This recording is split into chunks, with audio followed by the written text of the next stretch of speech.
everybody. Welcome to another episode On the Move with the Caravan Sports Preview Show with Jim Powers. I'm Chris Miller, joined as always with Jim Powers because it's his show. Hey, Jim, how's it going?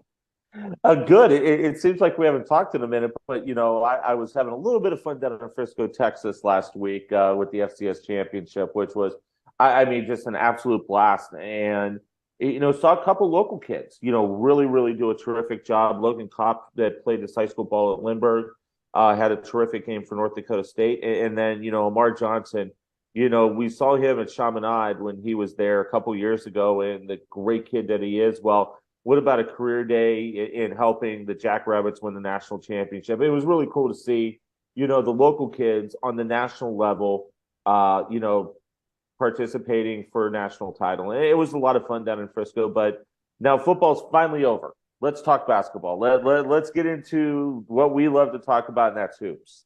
That's right. So we'll jump right into it. We haven't talked in a long time, and we had previewed a little bit of these holiday tournaments. We're going to go through and just kind of, get a little bit of, kind of a recap on them. So we'll start with the 47th annual Visitation Academy Christmas Tournament. And Jim, let's talk a little bit about that one.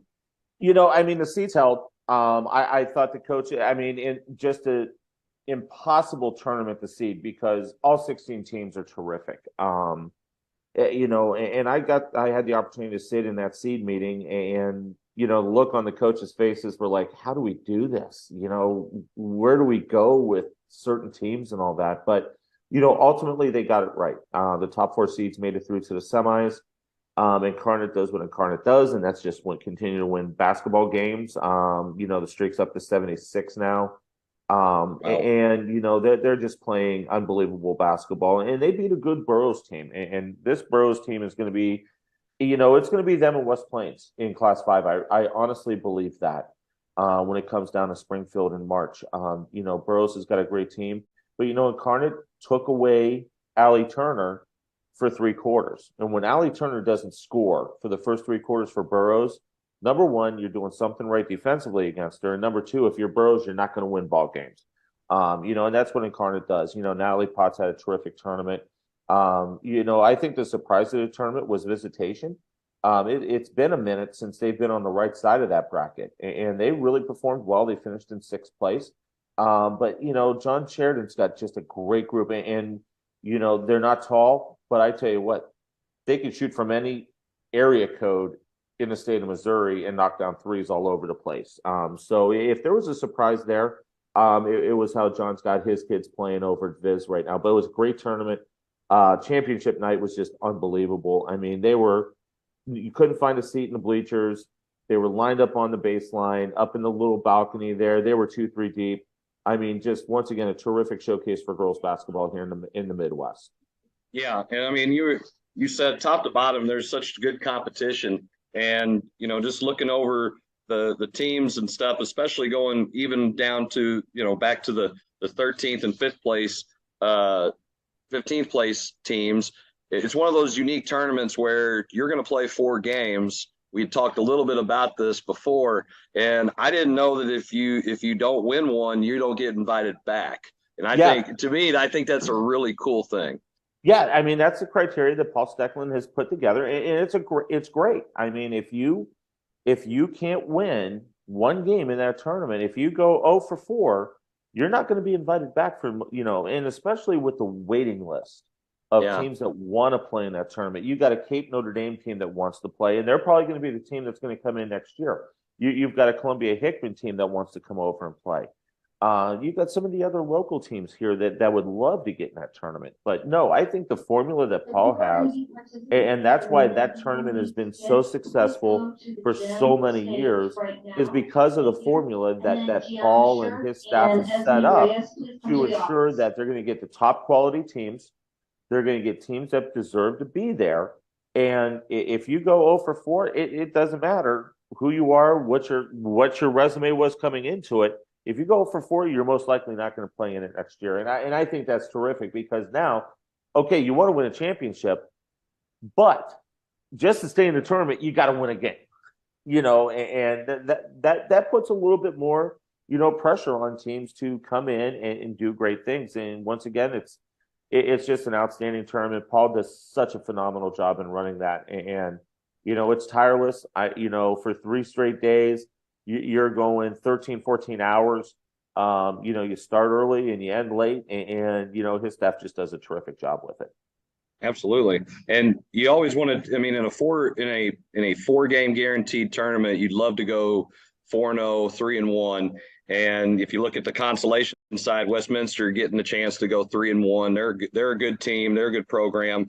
And, take the consolation tile. Koryezu, who finished 11th place, has been receiving state ranking votings. So it just tells you exactly what kind of talent it is in the tournament. And just to allude back to what you were saying, the fact is you have to win a game. You're giving the people their money's worth. If you want to show up and go over, then maybe you're not the team we need. So if you add a Cape Notre Dame to the mix after or a Columbia Hickman, both ranked programs in Class 5 and Class 6, to a tournament that's already stacked, good night. I mean, you're just making it even better.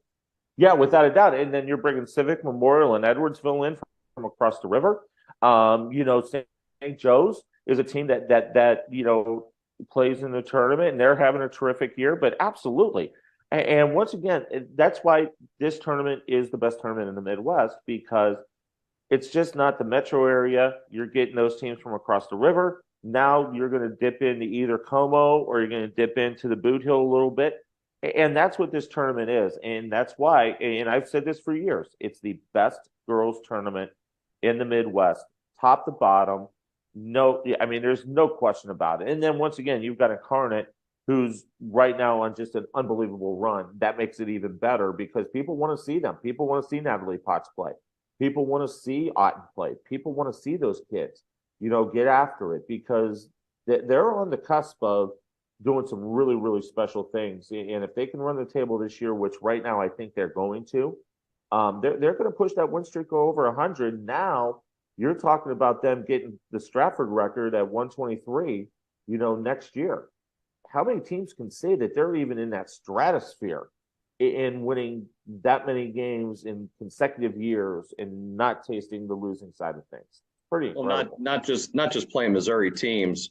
You're playing a national schedule. That's the key. It's a national schedule. That in itself is insane. We'll talk a little bit more about Incarnate and the other schools in Class 6 in a second. We're going to jump down and talk about the 67th Bob Sechrest Jr. Central Christmas Tournament at Park Hills. And we've had some familiar guys that we know personally that coached in this, and their teams played in it. And if you're looking at the top part of the bracket in the first round, Park Hill Central, number 1 seed. They rolled through all the way through the semifinals and into the finals, beating a good Steelville team. Look at the bottom side of the bracket. Number 2 South Iron getting upset in the quarterfinals by Potosi, and then number 3 Festus getting upset by number 6 Hillsboro. So now you had a 6 and a 7 playing to see who's going to be going to the finals. That it just shows you how much parity there actually is in that part of the area, in the MAAA and that area in basketball. What did I say when we talked about this tournament before Christmas? Somebody is going to get beat. Some lower seed is going to upset the apple cart and play the spoiler role. Well, we saw that in the bottom part of that bracket. You got a great South Iron team. They're still number 1 in Class 1. South Iron is going to be, it is by far the team to beat in Class 1 without any doubt about it. And then you look at, Hillsboro. Festus has got a great team this year. But you look at the parity, in that conference. You look at the parity, in the JCAA. I mean, this is a great tournament. Once again, it's like the Viz. Okay, you're seeing some great talent, in that block of schools, down, in the Iron Belt, so to say. And you love seeing that type of competition. Plus, the atmosphere at Park Hill Central is just unbelievable. If you've never been down to their gym, it's a must stop to go down there. And me and Earl Austin Jr., we talk about it. He loves going down there, not just for the hospitality room, so to say. Hospitality room is really good. The hospitality is very good, by the way. Earl will be coming out with his hospitality rankings from the holiday tournaments here very soon. But yeah, I mean, just a terrific tournament. Steelville has come out of nowhere this year.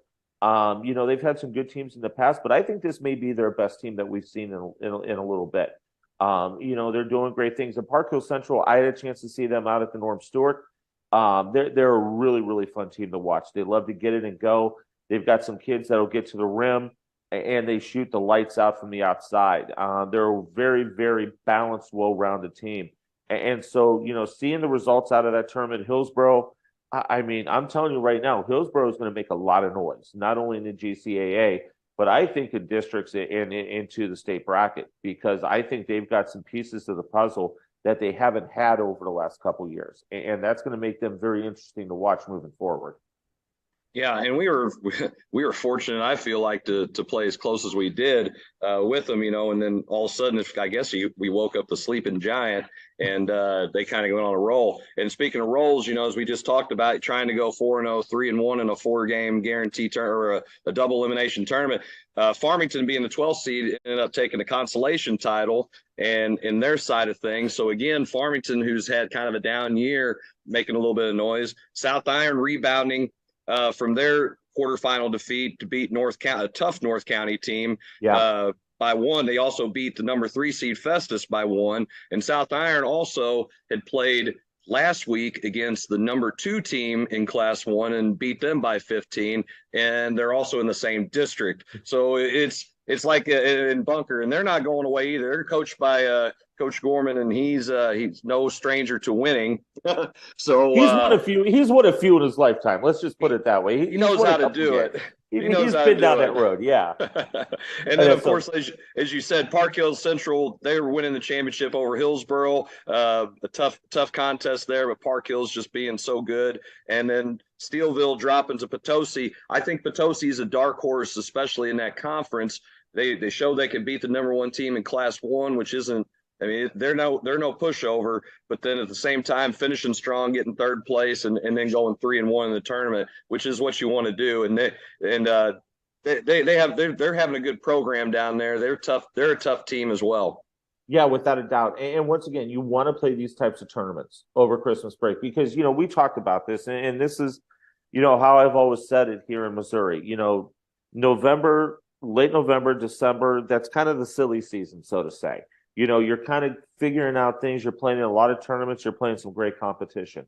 Now we're in the conference play. We're trying to win conference championships, and we're working on that seed for districts. And then, the end of the season, we get into districts and the state playoffs. And if you can come out knowing a lot more about your team in December and out of the tournaments, that is going to help you win conference championships. And every team, whether it's the Viz, whether it's Park Hills, whether it's Coaches versus Cancer, you want to play those top-notch teams to see where you are. And as coaches, you're a coach. I'm a former coach. That's what we want to put our kids through. Is it necessarily winning? Not so much winning, but seeing where we're at and what we need to work on when we get into conference play. Yeah, 100%. And I think that's helped even our program as well by playing in a couple tough tournaments and have some games in December that make us better for a January run. We'll go ahead and move on. You mentioned the Don Maurer Holiday Invitational at MICDS, and we talk a little bit about the top of that bracket from the first round to the semis. MICDS being the top seed, I would say they rolled, but they had a tough go about against. They got pushed against with Francis Howell. And it's them being the 4 seed, and those seeds kind of worked out the way that they were supposed to. In the bottom side of the bracket, Ladue being the 2nd seed, they end up getting upset by Kirkwood. I think that was a missed seed because Kirkwood, being undefeated as they are coming in, they beat Ladue to make it to the finals. So, Jim, talk a little bit about this tournament. I don't think the Kirkwood Ladue thing was a missed seed, because when you look at Kirkwood in the past, they've been okay. Bill Gunn and then Mark Decker, and then obviously, coach over the last couple of years. And then, Sam Briscoe took over this year, and Sam has just done a terrific job. But when you look at paper and you look at resumes, Okay, I could see where, Chad Anderson's Ladue crew was the number 2 seed and where Kirkwood was the 3. But, Sam's just done an amazing job with that program. I mean, they're undefeated. I mean, they knocked off Parkway West last week. They knocked off Hazelwood Central earlier this week. I mean, this team is just on an absolute tear right now. And, they've got some big games coming up over the next couple of weeks. They're going to play in the Maritime over Parkway West coming up here in a couple of weeks, which is always a great tournament. Always. But I think what Sam's got going right now is those kids have bought in. And the great thing about, Sam Briscoe is, you look at his lineage. He played for Wade Boussage up at Deschênes, then his college career. Then he coached under Steve Hesser down at Drury as a grad assistant.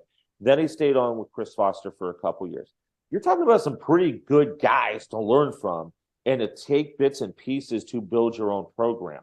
And I think what Sam's done is just terrific in getting that Kirkwood program and going in the right direction. And they got a nice win over MICDS. MICDS is a really, really solid team.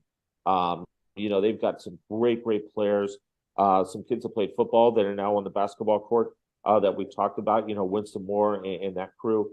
But my gosh, just you can't say enough with the job that Sam Briscoe's done at Kirkwood to get those kids going undefeated. I mean, this is the best record that they've had to start a season, I believe now in 25 years, something along those lines. And it's terrific to see that. Yeah. And one of the teams that got upset in the first round of the tournament, Edwardsville, they got upset by number 12 Parkway South. Edwardsville goes on to win the consolation side. And so again, you don't want to lose, and then end up on that side. But in a tournament like this, 3-1's good. And then we talk about Parkway South. They lose in the quarterfinals. They turn around. They win the 5th place side of things, going 3-1 as a 12 seed by beating St. Mary's and then beating a good Whitfield team. And then, as you alluded to about Kirkwood beating the number 1 seed MICDS for the championship, and then Ladue rebounding and winning 3rd place. So still, what a great tournament that is. Loaded field. Once again, just loaded field. Howe's having a great year. They're going to do a lot of great things in the JC this year. And then you look at, what Phil McGuire's done over at Parkway South. I think Phil's got that program going in the right direction. Taking over for Matt Roach, who's now the athletic director. Matt took over from Mitch Stevens. Mitch is still on staff now at South, and so there's been a lot of continuity there. And that this as well as I do. When you've got that continuity, you're just plug and play basically. You're not reinventing the wheel or bringing in a new program like what Sam Briscoe's doing over at Kirkwood. And that's the cool thing about it. And you're talking about some of those teams. Whitfield has got a great team. I really like watching those kids play under their new head coach, and they're going to be a team to watch. As we get into January here and their scheduling and all that kind of stuff. But yeah, the MICDS tournament, top to bottom, has terrific teams. St. Mary's, my gosh, they've got kids that can shoot from any area code in the state and knock down threes from all over. So they're a fun team to watch. But yeah, that was every day I started my day up at MICDS and then moved through to where else I was going, because I just love watching that tournament because there's just such great talent up there. Yeah, and speaking of another tournament with a lot of talent, the Coaches versus Cancer tournament at Maryville, absolutely packed field. We'll look at the top of the bracket. Number 1, DeSmet. They get all the way to the semifinals.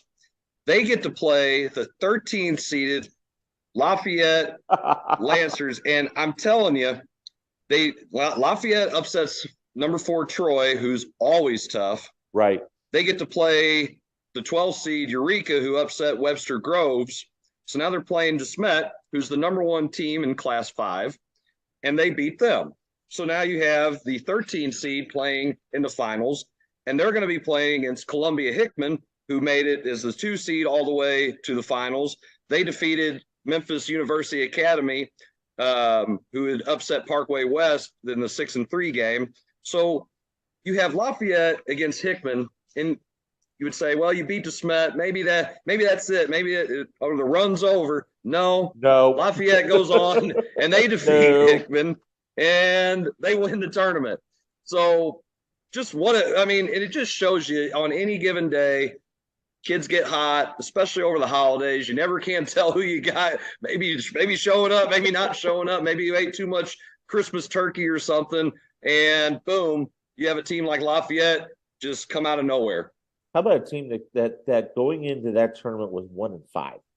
1-5. And then they rip off 4 wins. And we're not just talking wins. We're talking you're running the gauntlet. You're playing Troy, you're playing Webster, then you get DeSmet, then you get a really, really, really, good team in the championship in Hickman. I had a chance to see Hickman at the Norm Stewart and was really impressed with them. They the big kid is really terrific, and he's only a sophomore. But yeah, amazing. I mean, once again, you look at this Lafayette team, they come out of nowhere. And once again, new coaching staff instilling their program and getting some signature wins. And that's what you need, because now that, once again, they're in a tough section of the Suburban. I mean, my gosh, that their side of the Suburban is a meat grinder. But you win games like that in the coaches versus Cancer, boy, I tell you what, don't count them out when it comes to Suburban play here over the next month and a half, because they're going to be a team that you're going to have to watch. It might have put a little bit of a bullseye on their back too, because here you go and you win 4 games. You win 4 games in a row like this in a very small amount of time. I mean, that's an incredibly tough thing to do. I want to pat myself on the back, but I've played on teams that have won the 4. We've won the Park Hills Christmas Tournament. It's very difficult to do that because you don't have practice time in between. You might have some shoot arounds here or there because you're off school. But man, just to come through there and play that kind of field is just incredibly tough. And then you look at the rest of the bracket, Westminster, who they won their first round game. They got absolutely annihilated by DeSmet. They turn around and win 5th place. Westminster's no pushover. No. Just even talking to my dad, who went up and drove all the way up to the city just to watch them. He loves them. He loves what they do and how they play defense. And just a bunch of little guys out there just playing against the big guys, and they can keep up. I mean, you go 3-1. That's what they need. That's what they needed to do in their tournament. Troy, who was upset by Lafayette in the first round, they come away with the consolation championship going 3-1, and they're a tough team too. They're going to be a tough out. So, and we look at DeSmet, maybe they felt a little bit of a letdown because they only walked away with 4th place. So, again, talk about that kind of talent all in one place. You have to show up day in and day out and play. Otherwise, man, you're going home with a losing record in the tournament. What about DeSmet though? They take 2 losses over Coaches, but then they turn around and beat CBC in a monster matchup in the MCC. When you talk to Kent Williams, okay, once again, it's that tournament playing that talent that is going to get you ready for, once again, arguably the best basketball conference in the state of Missouri when you talk about CBC, Chaminade, St. Louis U High, VI. I mean, that is, and it's not you're playing them once like a lot of conferences do. No, you're double dipping. You've got 8 games. You got home and homes against those teams. You better bring your A game every night. And I think that's what woke up DeSmet a little bit coming out of Coaches to get them ready, for MCC, battles that they're going to see. And once again, I mean, that was a terrific win for them last Friday night, doing it in walk-off style, so to say, knocking a free throw down, no time on the clock, nobody on the line. You got the CBC student section going absolutely out of their ever-loving minds, trying to, this poor sophomore that's stepping to the line, they got fouled with the buzzer went off, and he steps up, knocks down the free throw, game over, DeSmet wins. And they get a win over Wilcutt. And you know how tough it is to play at CBC at DC Wilcutt Gymnasium. And you know what you said. I mean, you these tournaments are setting you up for success coming in January. So a team like DeSmet, who might be feeling pretty good about themselves, they get knocked down a peg. They get a chance to, kind of reset themselves a little bit. And then here we go. Now we're going to try to make our run. So, again, tough tournaments over the holiday. Now, start of the year, we had another tournament that came on. So the first tournament of 2023, we had the Lutheran South Tournament, back to the women's side of things, and they only had 7 teams. So I know that Jim's not used to this, where he had a bracket on one side and a pool on the other. So on the one side we have, you know, teams like Union. They were one of the better teams. Fort Zumwalt West. They both won out, played in the semifinals with Union coming out ahead. And then Herculaneum and Washington playing in the consolation semis with Washington defeating our good buddy Riley Blair in his matchup. And then on the other side with the pool play, you had Lutheran South, Webster Groves, and Parkway Central. Lutheran South winning both of their matchups fairly decisively with those two teams in pool play. So that set up the bracket round that's now back to brackets, Jim. So now there's no more pool. So Washington winning the consolation side over Webster Groves in a fairly close game. Zumwalt West, they took Parkway Central to town with their win for the third place game. And our good buddy Ben Elick finally wins this tournament, beating Union 69-64 with his Lutheran South team. And yeah, I mean, that's a pretty solid tournament, even though it only had 7 teams. Yeah, without a doubt. I hate 17 tournaments. That should be banned. I noticed that from talking to you about it. And I told Jarvis that the Herky tournament should not be a 17 tournament either. That's ridiculous. But no, I mean, you know, great tournament. Zumwalt West coming off of winning the girls' side of the Don Maurer. Okay, and they've just got a really, really solid team. But you know what Ben's doing, and congratulations to him. He got his 200th win in that game as well, in winning the championship. You know, in overtime. And you know, talking to him the other night, he was like, "God, my gosh, we were up at 1.20 points in the first half, and we could do nothing wrong." But then you flip around the second half, they couldn't do anything right. And then Union does what Union does, and that's just knock down threes from every part of the parking lot, you know, to get it to overtime. And then, Ellie Boucher and Savannah Butterfield. I mean, you know, Pfister running point, you know, a freshman that's just doing some fantastic things. I mean, this is a really, really solid Lutheran South club. You know, they played out of the Norm Stewart. They beat a really, really solid Southern Boone team, who's going to make a lot of noise in the state playoffs come, late February, early March. But Ben's got them playing at such a high level. And, you know, Ellie's having an all-state season right now. She absolutely, and I know they moved up to Class 5, and I know that there's a lot of great kids there, but I'm telling you right now, the way that Ellie's playing, I honestly believe that she is going to be in serious conversations for All-State because of the year that she's averaging a double-double right now. She's defensively as solid as you're going to get. She just does so many great things. And, you know, Lutheran South, you know, Ben's got a great schedule set up that, you know, the Metro is going to be tough for him. You know, you're going to have to hook up against the Westminster team that's playing extremely well right now. So you've got to take care of your business here, but I love the makeup of the Lancers and what Ben's got going on right now. Absolutely. And then we had some really good basketball that happened this last weekend at the 31st annual Highland Optimist. Scott Credit, they had everybody in there. It was the Highland Shootout. That's why I know it has been. It's that's what it always is. Okay, we love the sponsors. We love the sponsors. It's great, but it's the Highland Shootout. It's the Highland Shootout. You're gonna go watch games at the Highland.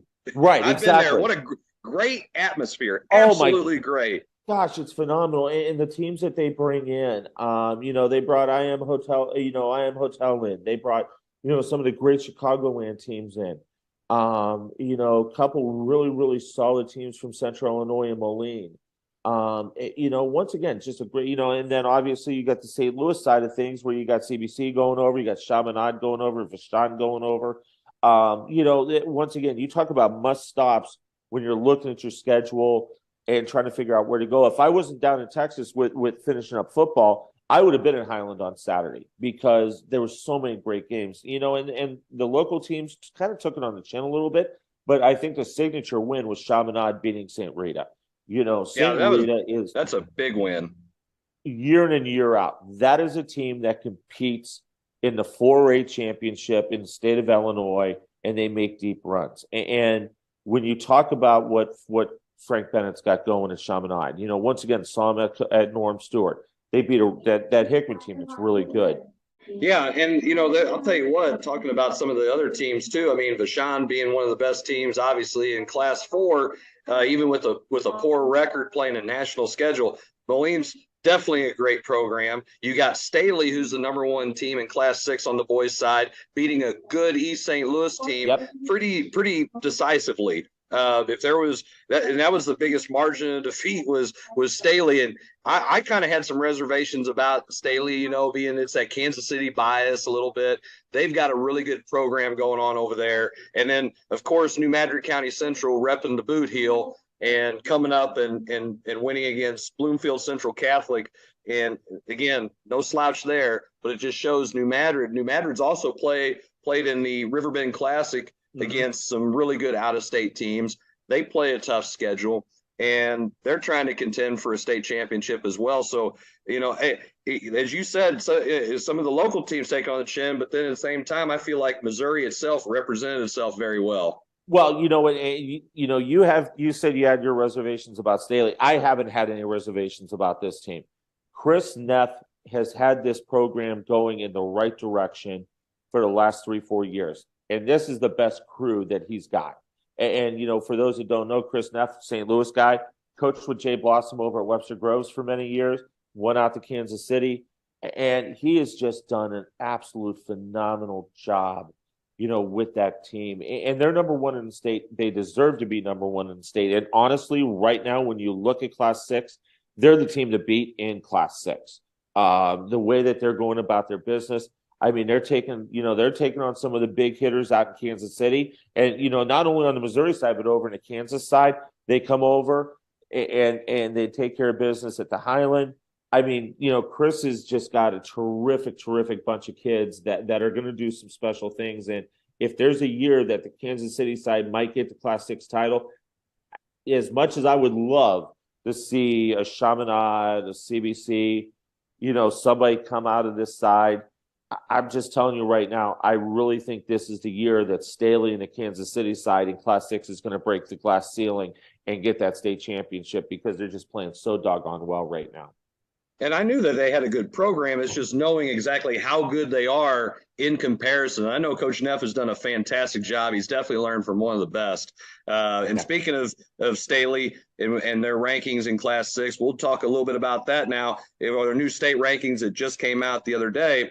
Staley is the #1 team in Class 6, followed by #2 Nixa, #3 Oak Park, #4 Lee Summit West, 5 CBC. Right there is a very good top 5. And if you look at even the bottom side of it, Kirkwood now jumping into the polls, Chaminade getting votes, and then you've got some of the blue bloods who've been there quite a bit getting votes, even though their record might not speak for, you know, being that great. They're playing great competition outside the state, all around the state. Class 6 is still a meat grinder. Oh, without a doubt. And I honestly, I think Chaminade should be in the top 10. You know, you look at their season, you know, yeah, they lost to CBC, you know, a couple weeks right before Christmas break. You know, but, you know, once again, Chaminade's playing terrific. You know, Kirkwood absolutely deserves to be in that conversation in the top 10 right now with what Sam's doing with them. You know, CBC, you know, they've kind of stubbed their toe a little bit over the last couple of weeks. You know, they didn't fare well in the tournament over break that they played in. Then they go over to Highland and get beat at the shootout, and then they lose to Smet. You know, in that game the way it ended. I mean, you know, Coach Tatum's got to figure some things. And once again, you know, this isn't your typical CBC team. This is a team that's very young. That is growing in front of our eyes, so to say. And, you know, it's going to take a little bit for them to kind of figure out what to do, how to do it in certain situations. But when you look at Staley, you look at Nixa. I mean, once again, this is a Nixa team that's under a new head coach, you know, but it's a continuity, you know, and I hate to hammer that fact, but, you know, it's continuity. And once again, you know, Jay Osborne, one of the best coaches that we've seen in the state of Missouri, you know, he steps down. They bring in you know, his assistant gets, you know, takes over the reins and just doing terrific things. But yeah, and then Oak Park I had a chance to see out at the Norm Stewart. They're a terrific team. I mean, Class 6, you win Class 6. You know, we talk about Class 5 in football. Yeah, Class 6 is the best class this year because it is loaded. And once again, this may be the year that somebody from outstate is going to wrestle away the Class 6 championship from the St. Louis side. You know, it's funny, though, when you have these guys, their assistants take over for the coach who'd been successful for years. One of my buddies was he took over for Ronnie Cookson, who's won the most state championships as a coach. And I asked him, I said, how are you keeping it going? He said, hey, if it ain't broke, you just don't fix it. So that's kind of what you got to do. Just keep with what's working. And it's obviously working, and try to emulate that as much as possible. You go to Class 5, DeSmet retains the number one mark. Here's the team that I really like, and I think that they're a really good team. Cape Central they've got a couple of kids who can really flat out play, and they've obviously rose through the rankings. They haven't lost yet. Borgia hasn't lost yet. Westminster's obviously got a good program, and if you look down through there, I mean, you got some really good teams in Class 5 boys. Yeah, once again, some terrific teams that are sitting there, and a lot of St. Louis flavor when you get into that. So, I mean, DeSmet, they stubbed their toe a little bit at Coaches, but once again, a big victory against CBC. This is still a really, really solid team that Kent Williams has. He's got a couple seniors, couple youngsters that, once again, the MCC, and we'll talk a lot about this over the next couple months.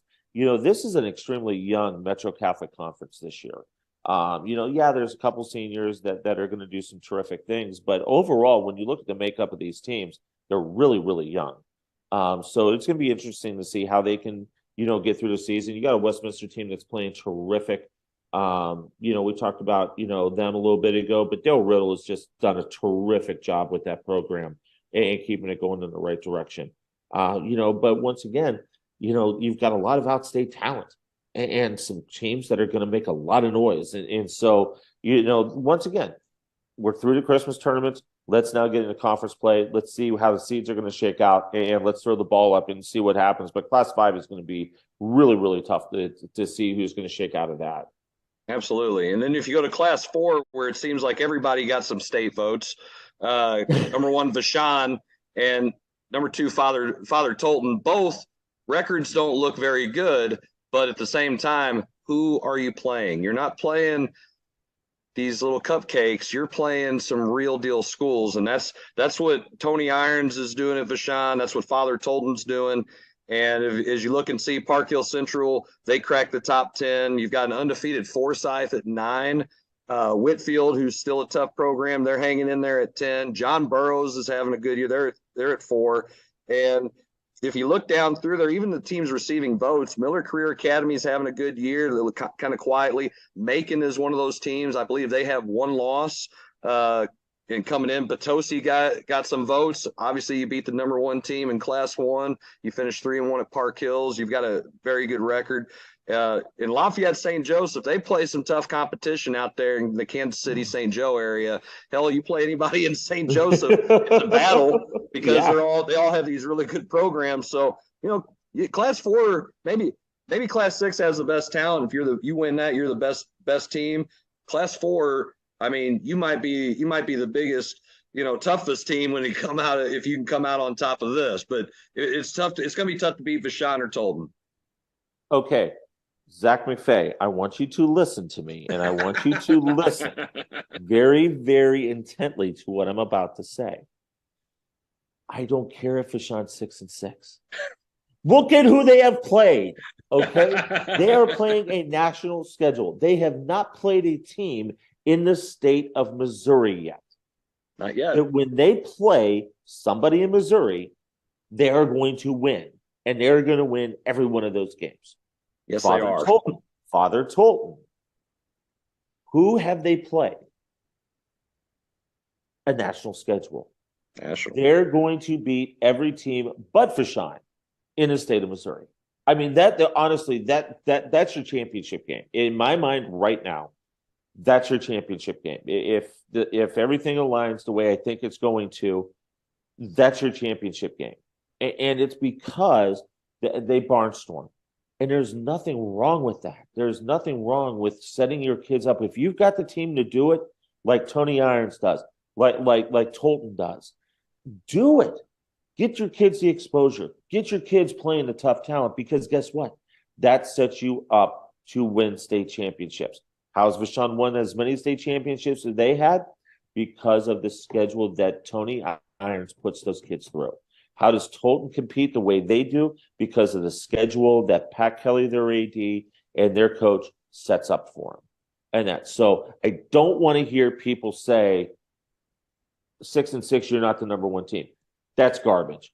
You look at the schedule, you look at who they're playing, and guess what? When you put them against teams in Missouri, they will win every single time. And that's what Fashawn's going to do. That's what Tolton's going to do. I don't care who you put in front of them in the state of Missouri right now. Those two teams will beat them until they hook up together in the state tournament. Yeah, 100% agree. And then if we move over to the girls' side in Class 6, that's exactly what you're seeing with Incarnate, because they're going and playing everybody and their sister, and they're just taking everybody to the woodshed. So Class 6, even though you got some really good programs in Class 6, Truman's got a really good team, Republic's got a good team, and it really doesn't matter because you're all playing for second. You're in the Incarnate Word Invitational, and you're playing for second. I mean, and once again, there is no disrespect. I mean, there are great teams outstate. I mean, Jen Perryman, the job that she's done down at Nixa, Republic's got a solid team. Year in year out, Kickapoo's got a great team. I mean, there's great Class 6 teams here in the metro area. You're just not, I mean, you hate to say it, you're just not on the level of Incarnate right now. Natalie Potts and Ott and the guard play. I mean, once again, you take one of the top juniors, not only in Missouri, but in the nation, Allie Turner from Burroughs, and you don't let her score a bucket in 3 quarters, you're doing something right. And there's a reason why you've won 70-plus games consecutively. You're going to put yourself in a conversation, and in rare air, when it comes to the 123 that Stratford set a few years back, in the consecutive wins. I mean, once again, there's no disrespect whatsoever, but it's Incarnate Word's world, and everybody else is just trying to play for second place right now. Yeah, and that's, I mean, you just wanted to have a chance to get there and play them. I mean, just the way it's set up, just the way how good they are, and you just never know. I mean, if you set yourself up for that opportunity, you just never know what can happen on any given day. Things can happen. It's just really going to be tough for anybody. It doesn't matter what class in this state to beat Incarnate Word. And then if you look at Class 5, we had a little change. West Plains losing a couple of games. They dropped down from 1 to 3. Elias, they have a great program. Burroughs now is 2. My dark horse, Jim, is Carl Junction from down in Southwest Missouri. Yeah. I've been saying this. I've been telling people this, and I'm a SEMO guy. Southwest Missouri basketball from top to bottom with your teams from your bigger schools to your smaller schools has the most fundamental basketball in the state, and even a lot of talent too that doesn't get cultivated, but that's for another conversation. Then you look at Cape Notre Dame, obviously having a great season, Rolla having a good year, Farmington's moving up slowly. Now they're at number 8, and then you got Lutheran South who cracked the top 10, been winning his own tournament there at Lutheran South, and now they're starting to get a little bit of state recognition. So, Jim, what do you think about Class 5? It's loaded, top to bottom, and I love CJ. I mean, I agree with you. If there's somebody that's going to come out of the woodwork, it very well could be them. But I'm also going to tell you right now, Rusty, he's got a great group down at Farmington. I had a chance to see them at the Summit Tournament over Christmas break, and was just uber impressed with what they do and how they go about their business. Last year, a bunch of young kids didn't graduate anybody. They all are back this year. If there's a year that the Knights are going to make a serious run, it's going to be this year. And this team, it makes me look back to the teams where Natalie Sago and that group played on that made it out to Columbia for the state, Final Four. And this team's makeup is very, very similar. But yeah, and then, Burroughs, once again, I think what Jacob Yorg has been doing is terrific. They lost to Incarnate. They turn around, they win their own tournament last week in basically manhandling Viz in the championship game. When you got Allie Turner, you got Manette, Witherspoon. I mean, that's just a great team. And if I got to put money right now, I would say Burroughs should be the team to beat.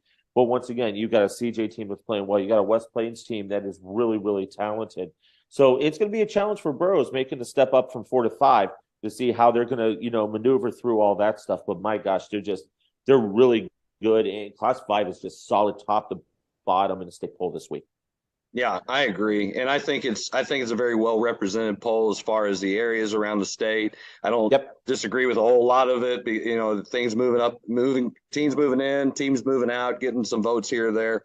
Then you look at Class 4 with Vashon again with their girls team being number one, and I'm telling you, this is kind of the most volatile class I think because I wonder if any of these teams get hot if they can't just go ahead and make a run and win the whole thing and maybe not have the most glamorous record, some kind of incarnate word or some one-loss team.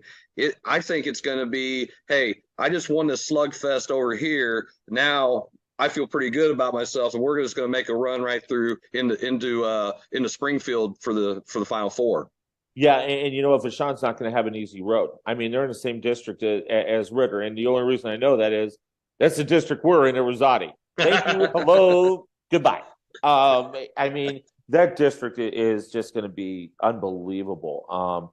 You know, between those two, so it's not even a given that Vashon's even going to make it out of their district because Ritter's got a really solid team. You know, I had a chance to see them play over at Viz over break, and they're good. I mean, they're young. They're athletic. They do a lot of terrific things. You know, I had a chance to see Vashon over at Norm Stewart.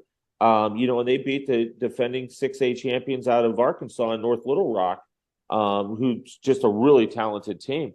You know, but I think the one thing that John Albert's is gonna be concerned with a little bit is depth wise. They don't go deep at all on their bench, and when you get into the grind, and especially into the state tournament, you've got to have that bench. You've got to have that depth to, give kids breathers and breaks and all that kind of stuff.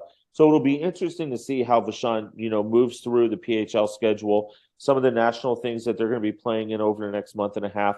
And once again, you're playing in a brutal district where you got Cardinal Ritter hosting a district that you're going to have to go in and play. I mean, that's your 1 and 2 seed. Everybody else in that district's playing for 3, 4, 5, 6. And our coach here, Rosati, Todd Hinderleiter has done a terrific job with the Rosati kids, and playing just once again, a brutal schedule. And everybody knows that district is going to be a tough one to get through, especially when you got Vashon and Ritter that's going to be jockeying for number 1 and number 2.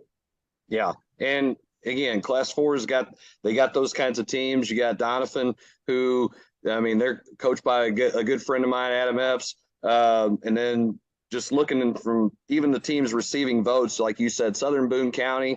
I mean, that's a tough program out there in Asheville. I mean, there could be a team that jumps out of nowhere and gets hot at the right time, and I would not be surprised whatsoever. I do think Vashon's road to the championship is a little tougher than most other schools, considering Cardinal Ritter maybe not have that glamorous record, but they're going to be in the hunt when it really counts. So, and then the rest of the field, Class 1, 2, and 3, we're not overly surprised by some of these teams, it's but the usual suspects. Usual suspects, and we might talk a little bit more about those teams as we move through. This has been a little bit of a longer show, Jim.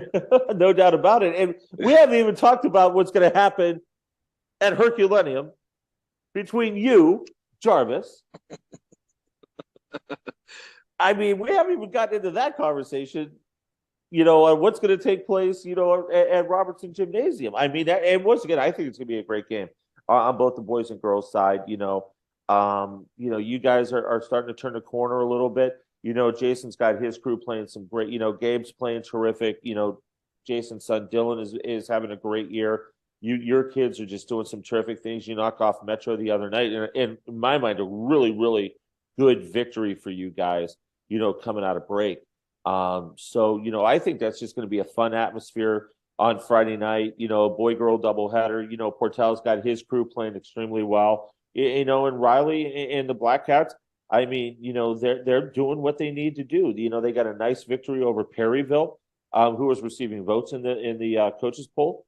So that was a nice win for them coming off of, the Lutheran South Tournament. Taylor Thompson, she's such a great kid. She does so many super things, for Riley and, running the guard position. And then if I don't mention Jillian Jarvis, I'm going to get yelled at, but Jillian is doing a terrific job, as a sophomore, getting some points up and some different things like that. So it's going to be a lot of fun, watching that game tomorrow, on Friday night. Yeah. And, for me, it's fun because it's when you're coaching against one of your buddies and the teams are very familiar. The kids are very familiar with each other. It's a conference rivalry game. It's going to be a packed house. It's going to be just loud. And the only reason I'm coming down is for the wings, because I'm going to cherry pick whoever's buying the wings after the game. The losing, that's the bet. The losing coach buys the winning coach wings. Well, guess what? I'm going to be included in that because either one of you are buying me wings tomorrow night. Well, I'll just use my credit card then, and that way we're all covered. It should be fun, and we just try to take the games one game at a time, and good Lord willing, to use all the cliches I can use. Every word a coach speak is coming out right now, everybody. That is 100% right. It is so much fun when you get a chance to. I remember when I coached, and when I coached against my friends, and half the time we'd let the kids play and we'd sit at half court and just have conversations about what we're doing after the game or, stuff like that. Because, you love coaching against your friends and you love coaching against your buddies. You want to win, so you have bragging rights. But it's just so much fun just, to be able to do that. And I know with you and Jason and Zach and, all that, it's going to be a lot of fun, in that ball game on Friday night. Absolutely. Well, Jim, it's been another fun week. It's been a longer show. We had a lot to cover. We had a lot to go back over from being off for the break and for your gig down there in Texas. So we got it all in. We'll be back next week with another show and be able to. Oh, look at this guy! Now you're big time in it. You are big time in it. Go ahead. There it is. It's official now, ladies and gentlemen. Oh my gosh! All right. Well, I'm Chris Miller, and this has been another episode of On the Move with the Caravan Sports Preview Show with Jim Powers. We will see you guys next week. Everybody, have a good one.